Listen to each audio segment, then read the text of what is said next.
అర్హులైన ప్రతి ఒక్కరికి రేషన్ కార్డులను అందజేస్తామన్నారు కొత్తగూడెం ఎమ్మెల్యే కూనంనేని సాంబశివరావు. భద్రాద్రి కొత్తగూడెం జిల్లా సుజాతనగర్ లో ఏర్పాటు చేసిన రేషన్ కార్డుల పంపిణీ కార్యక్రమంలో ఆయన పాల్గొన్నారు. మండలంలోని 343 మంది లబ్ధిదారులకు నూతన రేషన్ కార్డులను పంపిణీ చేశారు. రేషన్ కార్డులు తెలంగాణ ప్రజల 10 ఏళ్ల కల అని, నియోజకవర్గం వ్యాప్తంగా సుమారు 4500 పైగా రేషన్ కార్డులు శాంక్షన్ అయ్యాయన్నారు.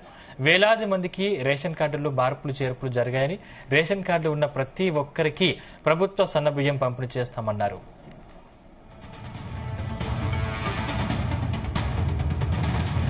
సంతోషం అంటే వాళ్ళకు కూడా ఉంటుంది. నేను ఒక్కటే చెప్పాను కాదు, కానీ నా అభిప్రాయం కూడా నేను చెప్పాను. ఆ విధంగా ఇవాళ మంచి ప్రోగ్రాం 4500 మన నియోజకవర్గంలో ఈ ట్రిప్పులు రేషన్ కార్డులు వచ్చినాయి. దానిలో భాగంగా చేర్పులకు సంబంధించి పిల్లలు కోడలు కార్డుల్లో చేర్పులకు సంబంధించి 8,000 12,000 మన నియోజకవర్గం చెప్పే కదా నియోజకవర్గంగా వచ్చినాయి.